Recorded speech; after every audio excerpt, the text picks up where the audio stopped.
The first thing that I want to talk about here is the Wheel of Fortune. And this is sort of like, the chain of events, things being put into motion, events putting things in motion, and things moving along. It could be good or bad. But what I feel happening here is there was a situation in your life that became very, very burdensome. I feel like your thoughts were occupied. Your time was occupied doing this thing, managing this thing. And you felt like you had very, very little time for yourself. You felt like your quality of life has greatly diminished as a result of taking on this responsibility. And you also felt like along the way, am I doing the right thing? Is this all in vain? Am I wasting a lot of time? Am I wasting my energy? Am I just wasting resources? And I feel like it's gotten to the point where it becomes more of a burden. It might have started out fun and exciting, but I feel like it's becoming more of a burden. And many of you are still, drudging along because the nature of your sign, a fixed sign, is that once you have sunk too much cost into something, it's really hard for you to extract and find your way out. And you guys, Leos, Aquarius, and Scorpios, you all behave in the same way, where if I invest too much time in something, I want to see it to completion. I want it to come to fruition. I don't want to call it quits.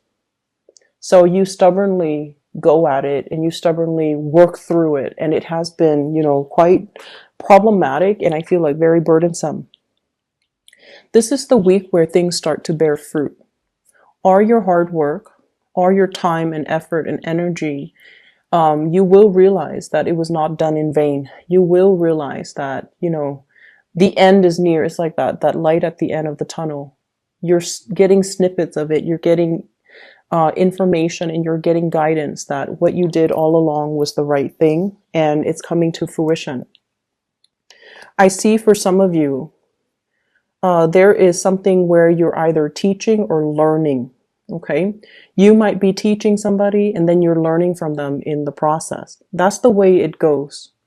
You might be working with younger children. You might be working with people who are new in their field. You might have invested a lot of time on a specific project, on a specific group of people, on a specific person. And it felt like it was a thankless job. It felt like it's like you took it upon yourself and it just felt like, when is it going to pay out? When am I going to be able to, have things come to fruition? And I feel like this is the week where you're getting that recognition, where you're getting that thanks, where you're seeing the people that you're training or teaching or learning from, and they start to show you signs that they've improved. Okay. So I feel like with Taurian people, you're going to be very, very proud and very happy and very joyful that you're able to make a huge difference. Okay. The first card out of the deck here is the Knight of Cups. And I'm not reading this so much as a person. This is an energy of a very sincere love, a sincere gesture of love, of affection that's coming from another person towards you. And what it's linked up with here is I have an air sign, an Aquarius, a Gemini, or a Libra. The person is in the reverse position. So their walls are coming down. They're doing some type of an outpouring of love towards you. Aquarius, Gemini, and Libra. And what's coming through here, if you look at this person, mixed messages, right? Like look at the two sides to her face. And it can be male or female. The energy is very gender neutral. This is somebody that is a little bit hard to read. The things that they do, the things that they say, it's hard to decipher.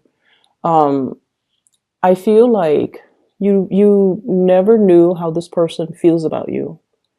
You get snippets of it where there's a mixture of friendship, there's a mixture of play, there's a mixture of affection, and then there's also a mixture of distance and aloofness and, lack of emotion. So there's this constant push and pull energy between you and this person.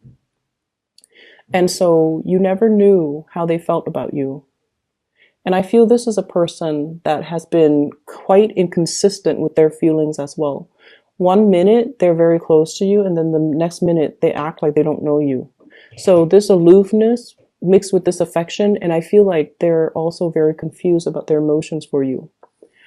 When it's in the reverse, I get the feeling that the walls are coming down. I get the feeling that there's going to be a lot more heartfelt conversation between you and them. Whether or not you pursue it, that's another story.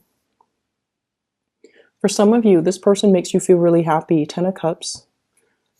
And I also feel like the communication has been very playful between the two of you. But this is the week where there is an outpouring of emotions, outpouring of affection coming through between you and that person. And next up, we have here the Two of Cups. This is a soulmate connection. This is a very gentle, loving connection that you have with another person, where two people are on the same page. They have the same ideals. They have the same plans. And they're looking at each other and trying to build a nest together. So you have a very strong emotional connection here with another person.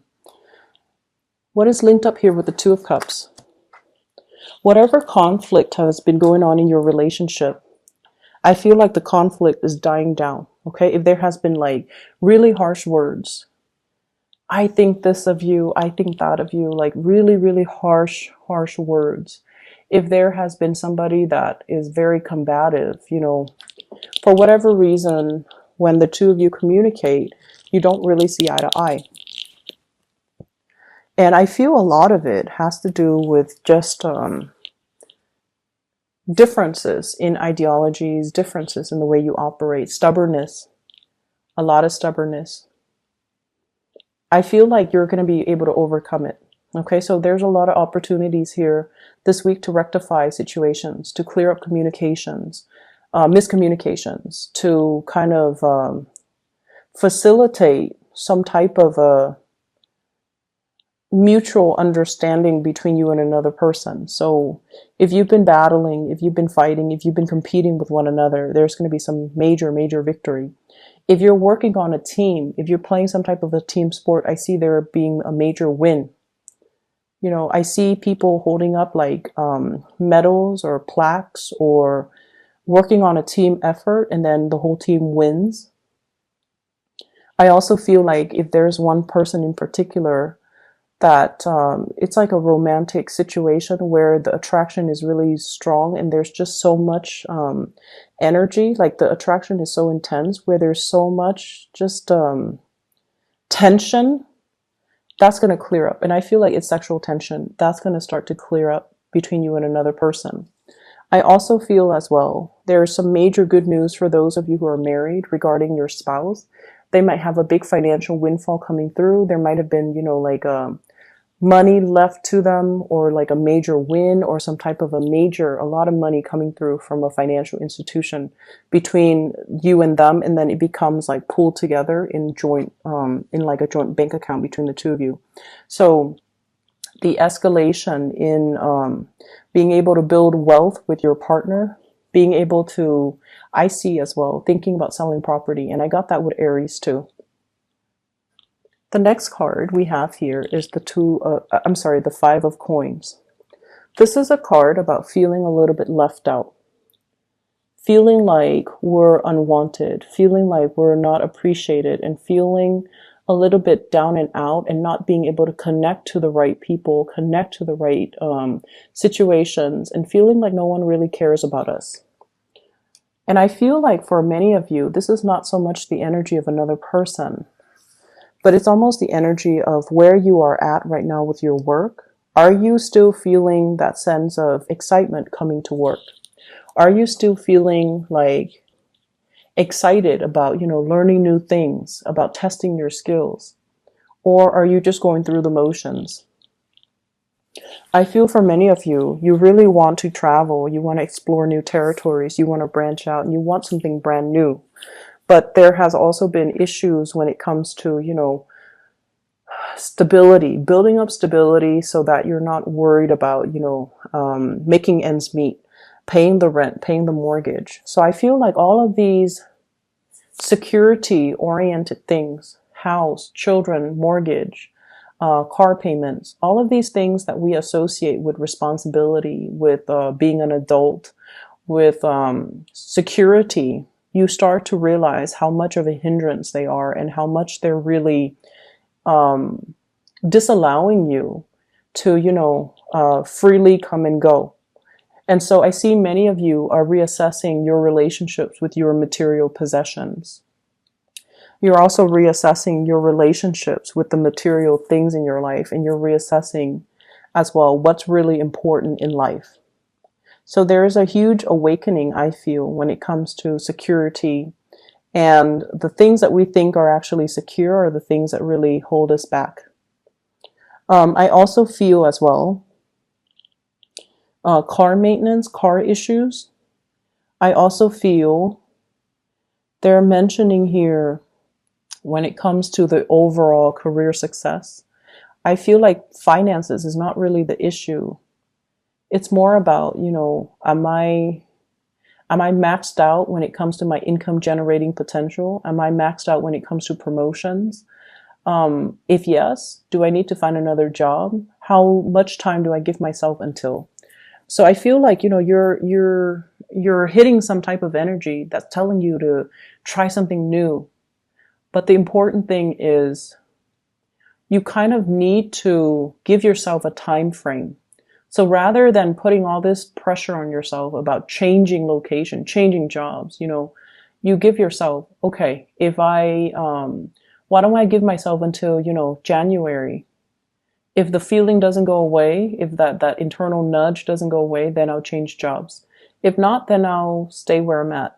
So give yourself some leeway. Don't push yourself too hard, and don't push yourself to make any decisions, okay? We are heading into Mercury retrograde on the 17th of this month of November. So give yourself a time frame, like give yourself 2 months, give yourself 3 months, rather than pushing yourself when physically, spiritually, and energetically you're not ready. You want it, but I feel like you're not ready just yet. The last card we have here is the Three of Coins.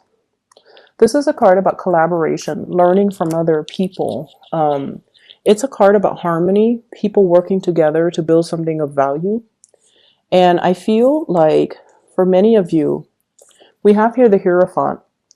This is learning, researching, picking up new ways of doing.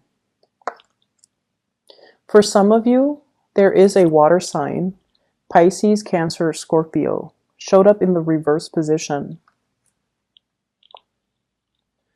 I feel like there has been an estrangement between you and this person, okay? So like they're off doing their own thing, you're off doing your own thing. Some of you might be in a long-term relationship with them and the spark has kind of died out. So you're trying to find ways to re-inject passion and chemistry into the relationship. The other person might be asking you as well, hey, let's, try something new. And you're very conservative, and I feel like you guys are very hesitant. I see a lot of experimentation as well between you and this person, like possibly wanting to invite another person into your relationship just to, bring back the spark. And I feel like they might be, the water sign might be wanting to experiment a little bit, but I feel like you're not giving them the okay, or you're not okay with it, or you're thinking about it, but you're testing the waters. For others of you, I feel as if someone feels like you're not emotionally available to them. They want to spend more time with you. They want to communicate more with you. They want to work together with you. They want you to be physically, emotionally available to them. And I feel like you're off doing your own thing. If this sounds familiar, I feel like it's either a family member, a relative, a mother, even somebody who really needs you. They feel a little bit abandoned. They feel emotionally just, they don't really have a support network. And if this is the case, you're going to have to make yourself available, okay? I'm seeing as well, for those of you with children, there is an element here about consulting a specialist So like you might need to seek out a therapist, a speech therapist, a coach, a counselor, a mentor, something as it relates to children. I see some of you putting your children in school, like in a new school, and so you're going with your children to visit the principal, to visit the teachers, to check out the environment, check out the dorms, even for those whose kids are going off to college. So I see a lot of these things when it comes to learning, college, or universities, or even scoping out a school so that you can enroll your children in.